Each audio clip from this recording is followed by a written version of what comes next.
Hello, my name is Gregg Braden, and I'd like to welcome you to this very special presentation of Missing Links, Simulation by Design. Are we living in a virtual reality? Well, in the last episode, we identified the laws that govern our virtual world, the basic laws of physics, and what it takes to master those laws in our lives. When we consider these understandings and we merge them with everything else that we've learned throughout this entire series, well, it's enough to make our heads spin with possibilities, and suddenly we have a new way of thinking, a new vocabulary to describe our relationship to the world and to life itself. The implications, they're staggering, and the questions are endless.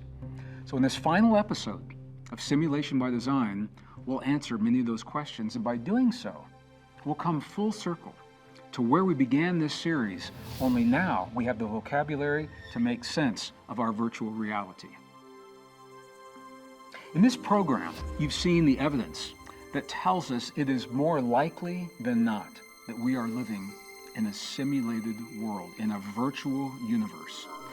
And you've seen the evidence that is telling you that you have the potential to interact with this universe, to interact with this reality in ways that have seemed mystical in the past and reserved for the monks and the nuns and the abbots and the shamans living mystical lifestyles.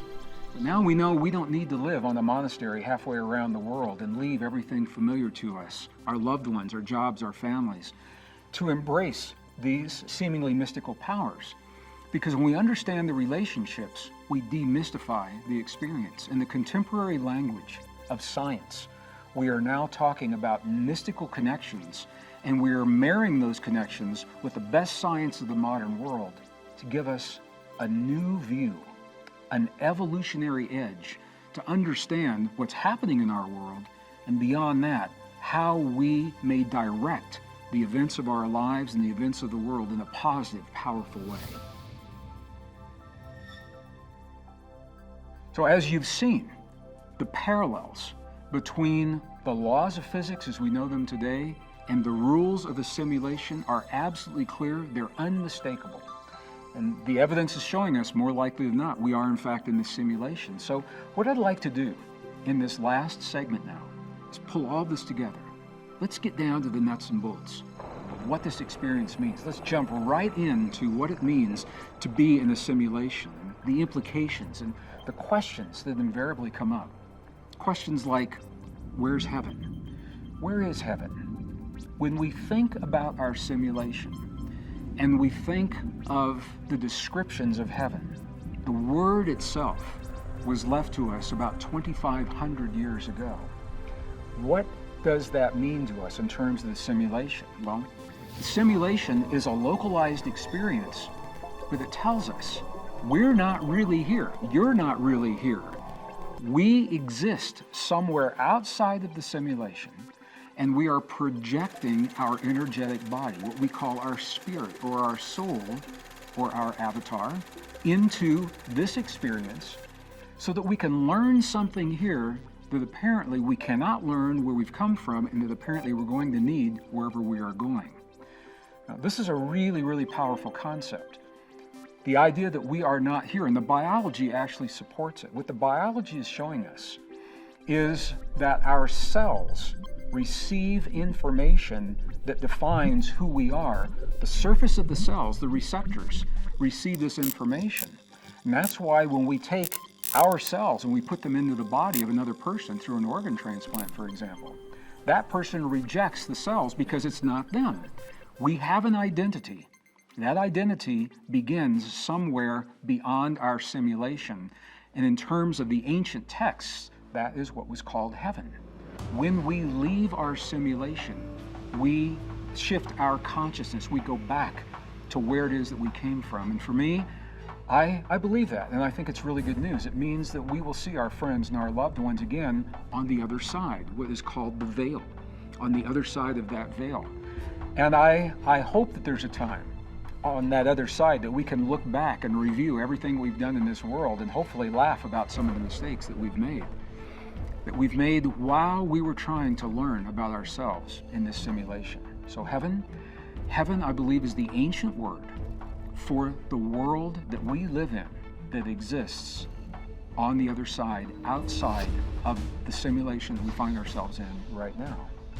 So the next question, what does that mean for death? Where do we go when we die?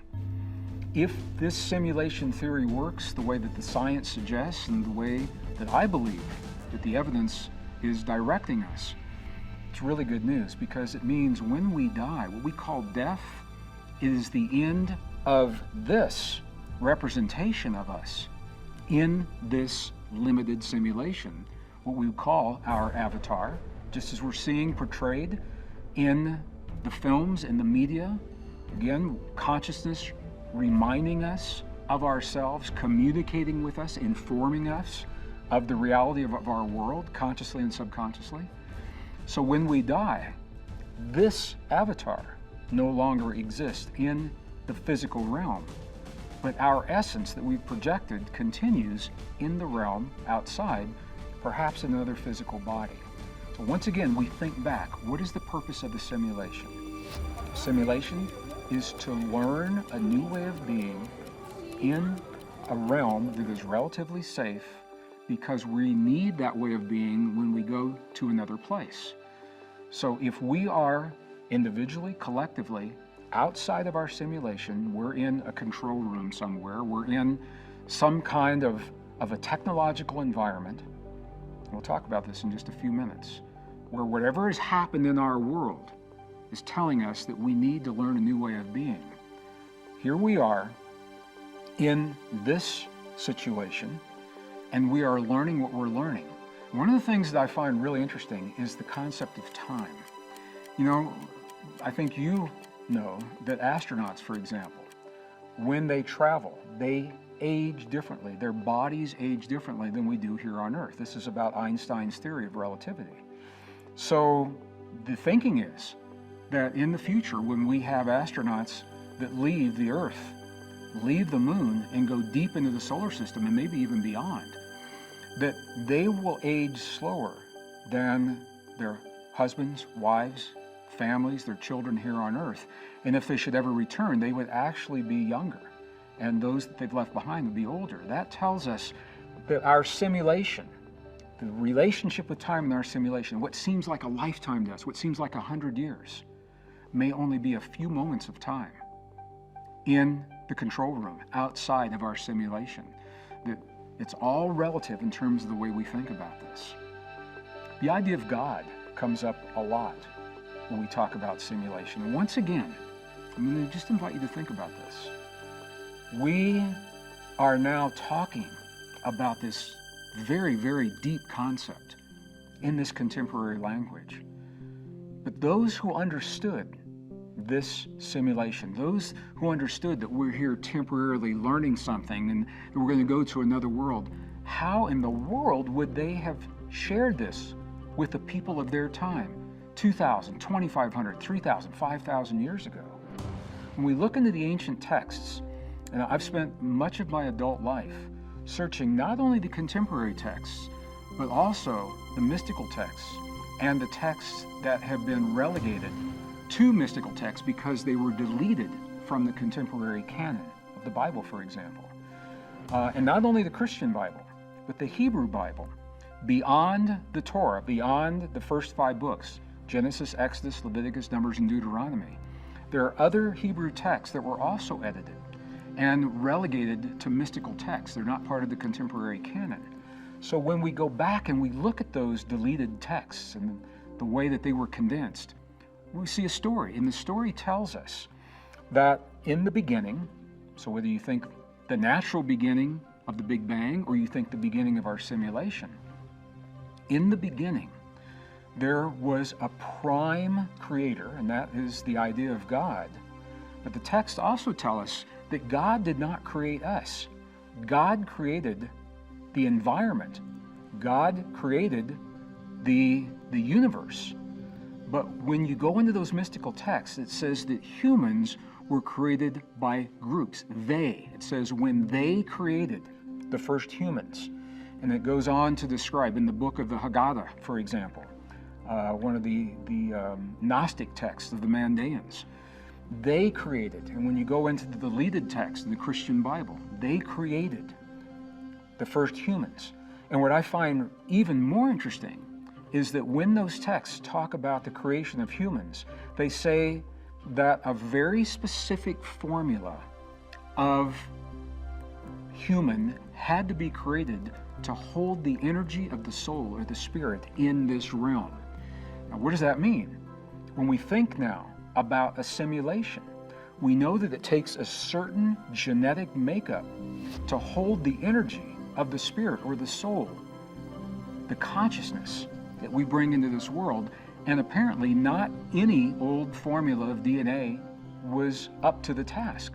So when we look into our past and we find forms of life that were perhaps not as conscious, not as evolved as us, in the simulation idea, these are the forms of life.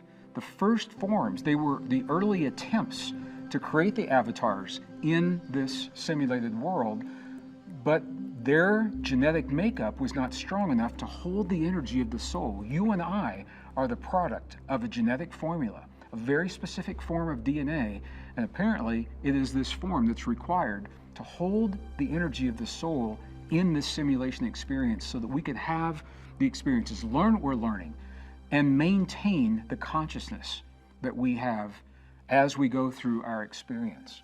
So once again, what we're doing is we're taking these very ancient ideas and we're rethinking them with a contemporary language based on what the best science of the modern world is now suggesting is the reality that we're experiencing. So heaven, where do we go when we die? What is God? All of these now take on a new meaning. God, whoever God is, apparently is the architect that was a primary designer of this simulation. And I'm looking forward to getting to the other side and meeting that architect at some point in our future. Perhaps the biggest question that comes up when I have conversations with other scientists and people about what you and I are doing right now, considering the possibility of this simulation, this virtual environment, the big question is, how long could this simulation possibly last? How does it end?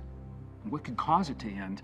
And to answer this question, this is precisely why I took a little bit of time in the previous episodes to talk about the fractal patterns, for example, and the fractal codes, the Koch snowflake, showing us about the complexity of the parameter and how it can change while the space that the snowflake actually occupies remains relatively constant.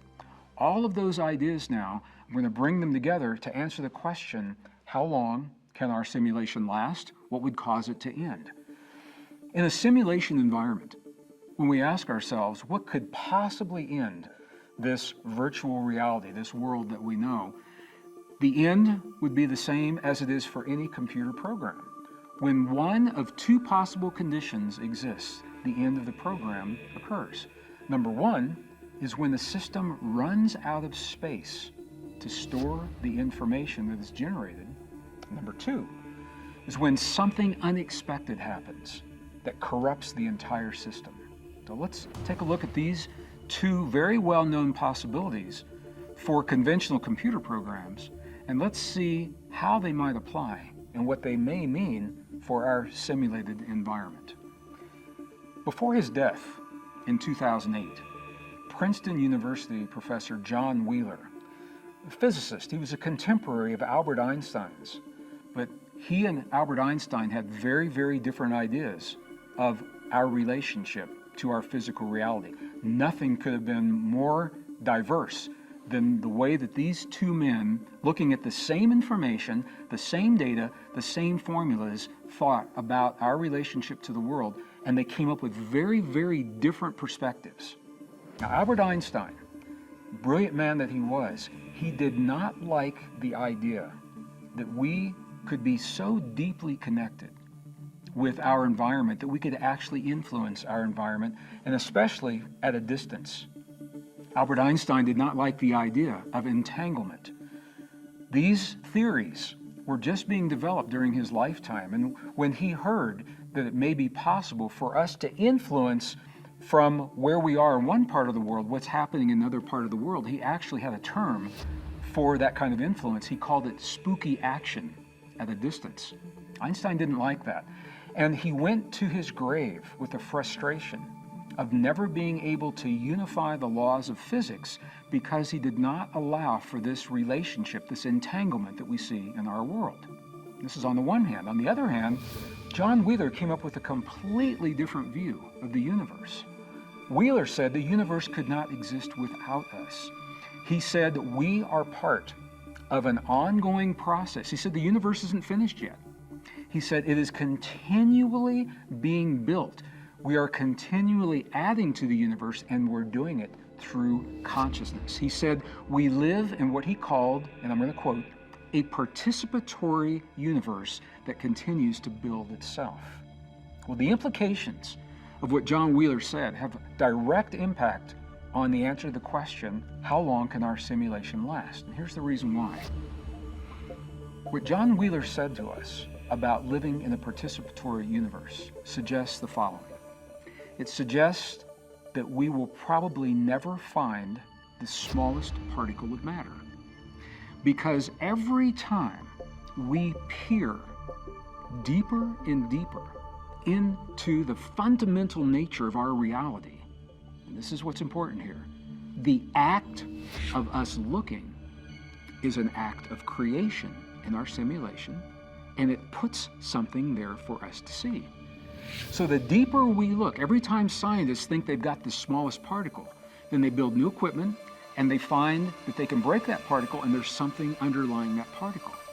And then they do it again, and they do it again and again. Now think about what this means in terms of our simulation.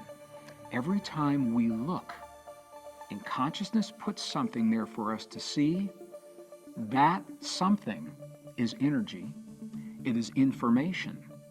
And we are constantly adding information to the system through the act of looking, searching to find the limits of our experience. So the deeper we look into the atom, the more information we're putting out there. The further we look into the cosmos, scientists are looking for the edge of the universe. And they thought they found it twice. They thought they found the boundary that marks the edge of our physical universe. Here's what happened. They built new equipment, and the new equipment looked differently at that boundary, and lo and behold, they found that there was something else beyond the boundary. I can't emphasize this enough. Our act, the act of us looking with the expectation that we will see something, is an act of creation within our simulated universe. And the more we create, the more information we are generating. That information has to go somewhere. We are living in a finite environment of our simulation. Okay, and this is what the Koch snowflake was telling us. So the question is, how much can we explore? How much information can we create? How much energy can we generate until our environment is full and can hold no more? And when we reach that point, and I don't know if it's in the near future or in the distant future, but what the fractal code tells us is that at some point, remember the Koch snowflake, it said we can generate complexity, but when it comes to the actual space that the snowflake takes, it levels out. It doesn't go on forever. When we reach that level, that suggests that our simulation would come to an end. And this is really interesting because scientists are telling us now that we are doubling the amount of information that comes to us. At least every year we are doubling what we have known. It took 5,000 years for the first doubling. And now the second and third and fourth, we're doubling every year. So it means that we are generating more information, more energy than we ever have in the past. How long can we do that before our simulation is full, before the storage device? I don't think it's a hard drive. I think we will have transcended hard drives by the time this simulation is understood. But whatever it is that's generating this information, how much energy can it hold? So for the first time in human history, we have a reason to question how much information can we generate and store in the field that connects all things before that field actually reaches capacity. I don't know the answer now, but I think we're going to find out within our lifetimes. The very fact that we are in a simulation tells us something very, very powerful. It tells us, because we are here, that we are either near or that we've already reached a place in our evolutionary process where we need a simulation. We are already at a place where we need to find a new way of being, a new way of living, a new way of thinking.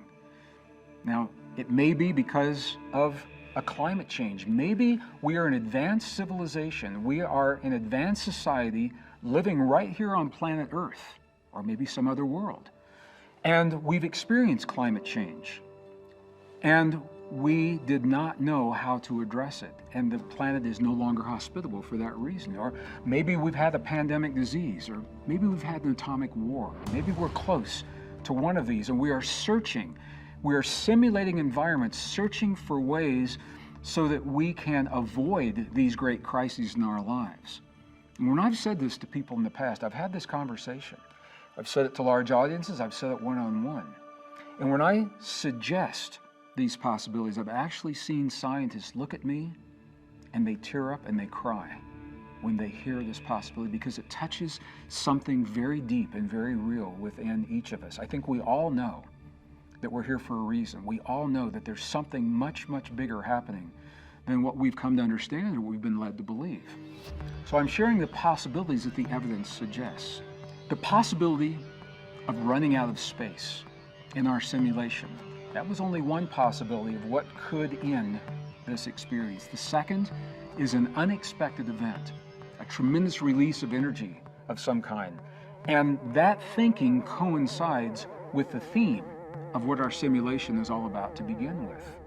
The theme of life on Earth for the last 5,000 years has been primarily a theme of war and conflict.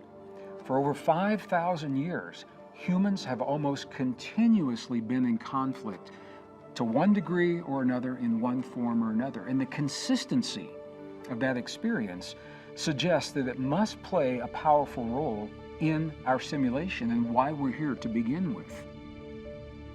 Now, the archaeological record preserves that history, and it tells us of different kinds of global conflict. And for me, this is the value of looking at the past. Yeah, sure, it's interesting.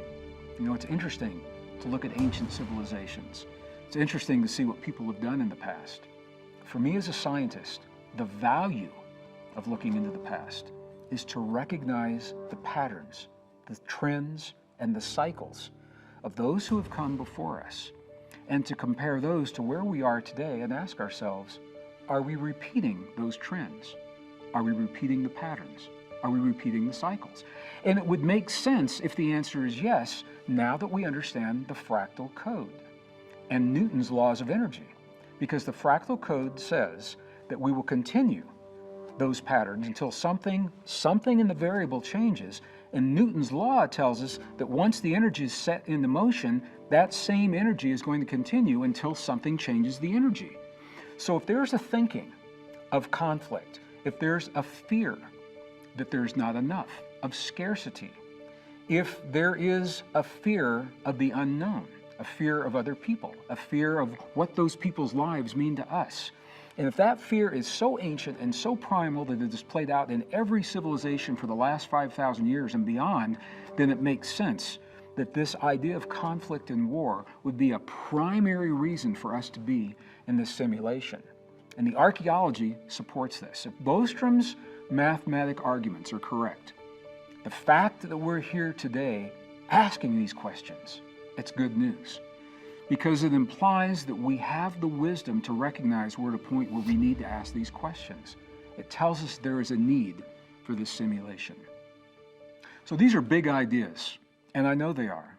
And I'm bringing them together now at the close of this series because we have the vocabulary and we have a new context within which to share these ideas. So what I'd like to do now is give you a specific example of what I'm talking about, this pattern of conflict, and whether or not repeating the cycles. I'm going to use archaeology, contemporary archaeology, to do this. There was an archaeological discovery that was made in the mid-20th century. Very mysterious, very powerful discovery. It's very controversial today. And it is in the region that is now called Pakistan. It used to be India before the division happened and in the disputed areas between India and Pakistan in the Kashmir area. There's evidence of an advanced technological society, an advanced technological civilization. They had hot and cold running water. They had flush toilets. They had stained glass windows. They had advanced mathematics. They had beautiful, beautiful art. And this advanced civilization came to an abrupt end. And we know that because of what was left behind. Now, when the scientists began finding this evidence of this civilization, one of the first things that they found were walls and floors that were made of natural stone, granite, for example. But the term that was used is that the stones were vitrified. Now, what this means, I'm going to use granite as an example. Granite is made of three minerals: quartz, feldspar, which is a clay, and mica. So the quartz, the feldspar, and the mica were in place. However, the quartz in place was melted within the stone. Now, to melt the quartz in place requires, number one, a high amount of heat to do the melting, but number two, it has to be very fast because it didn't destroy the floors and the walls. So it suggests a rapid, very high heat, some point in our ancient past, that melted the quartz, left everything in place. They also found mysterious little spheres, little balls of clay. They didn't know what these were. And when they began to understand that the walls and the floors were vitrified from a rapid, intense heat, they found that these little spheres were clay vases that had also been exposed to the heat and were simply melted in place. So the scientists are asking, what is that could have possibly caused this kind of intense heat, intense enough to melt the quartz, but so fast that the walls were still in place? Well, some of the human skeletons that were discovered, and this is very controversial, some of the human skeletons may give us a clue. The skeletons were found primarily in this location. They were all at one end of this ancient city in what are called postures of flight. And these are Russian scientists in the mid-1960s who were the first to find this. Postures of flight. What does that mean? It means they were running away from something. They were all at one end of the city and they were running. And the giveaway is that some of the skeletons were actually radioactive. They were more radioactive than you would expect from the normal background radiation that we have from the Earth and from cosmic rays. We're all absorbing radiation, but the level in these skeletons was higher than it should have been. So the scientists are looking at this, they're putting this all together, and they're saying, what in the world could happen? And this is one of those places where if you look at the evidence itself, you're never going to solve the mystery. We don't live in a vacuum. History does not occur in a vacuum. And this is where context is so important. So the evidence is showing us a mystery. However, in that part of the world, the sacred text of Mahabharata tells a story that is believed to have been a fairy tale. It is believed to have been a fairy tale because what it describes is something that is unfathomable up until the 20th century. What this text describes makes no sense until the technology of the mid-20th century. So what I'd like to do, I'd like to read a portion of an English translation to you from this text, and then let's take this translation, apply it to what has been found archaeologically, and see where that leaves us in terms of the cycles in our simulation. So here are the passages from the text. There were two armies that were in a great war at the end of a cycle.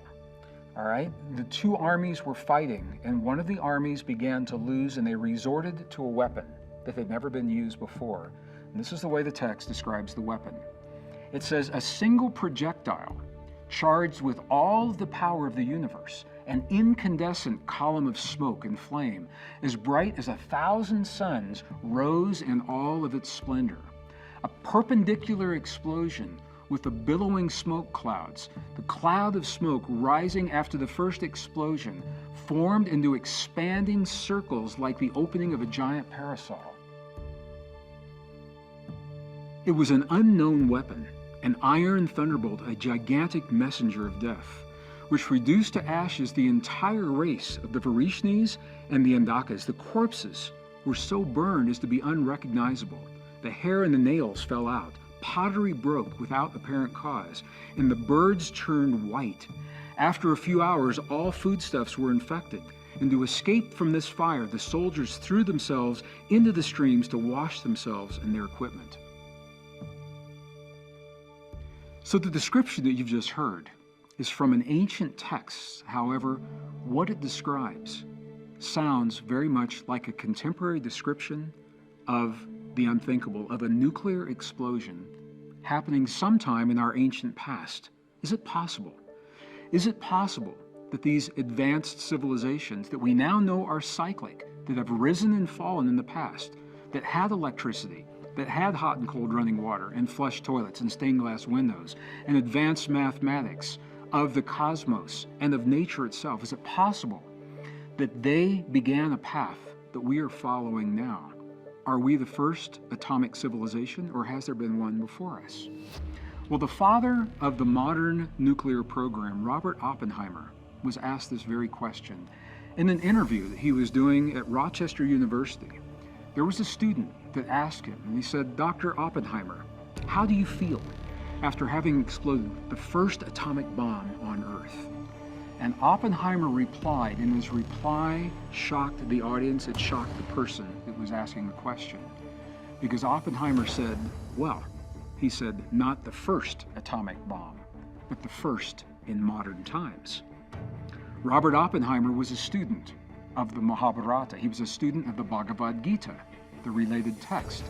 And he firmly believed that we are, in fact, a cyclic civilization and that we are repeating a pattern from the past. And if we are, within the context of our simulation, we have to ask, what are the consequences of our simulation if we were to engage in a large-scale nuclear war? Now think about this in terms of this entire conversation. The release of energy from a nuclear weapon is information. Tremendous amounts of information. How much information would be released into the system if we had multiple nuclear explosions in a conflict like we've had perhaps in the past on a limited scale? How long could we continue to produce that kind of information before we reached that capacity, that limit that we talked about earlier? So this whole idea of the simulation is giving us new ways to think about us, about what we're living, about what's happening in our world, what's happening in our lives. If the unthinkable has happened in the past, are we repeating that cycle again in our lives? And if we are, can we recognize it? Do we have the wisdom to recognize it and, as Newton's law says, shift the energy, move to a new course, plug in a new variable into that fractal code so that we can avoid the suffering that obviously would come from such a path? The common thread that runs through every one of the possibilities that I've described, whether we're talking about climate change or we're talking about disease pandemics or war, is that every one of these possibilities is related to human choice. It's the choices that we are making within our lives, now within our simulation, that are resulting in the very conditions that could end this experience based upon the way we think. Now, my sense, personally, my sense is because conflict has played such a dominant role throughout history, and that theme is playing out today, and it appears to be coming to a head. Again and again, this idea keeps coming up. My sense is that we are learning to create a world where war doesn't exist, where it's become obsolete. And we're doing so by developing the potential that lives within each of us as individuals. And remember, the better we know ourselves, the less we fear. The less we fear one another, and the less we fear the unknown. If we're honest with ourselves, we know that the world is changing, and we also know that the old ways of thinking are failing when it comes to solving the big problems like climate change and war. We need a new way to think about our world and a new language to solve our problems. Simulation by design is an invitation. It invites us to think differently about ourselves, about yourself, and what you've been taught when it comes to our world and our past.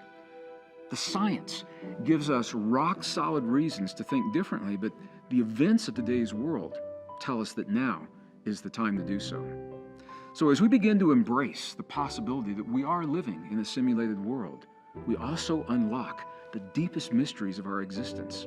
At the same time, we're discovering what it takes for us to become the best people we can be and to create the best possible world. I want to thank you for joining me throughout this very special presentation of Missing Links, and I hope you've enjoyed watching it as much as I enjoyed creating it. And while we have reached the end of this program, I want you to know that there's more, much more to come. So be sure to tune in to the all-new Missing Links for the discoveries that reveal the deepest truths of our origin, history, our destiny, and our fate. Until then, thank you for watching.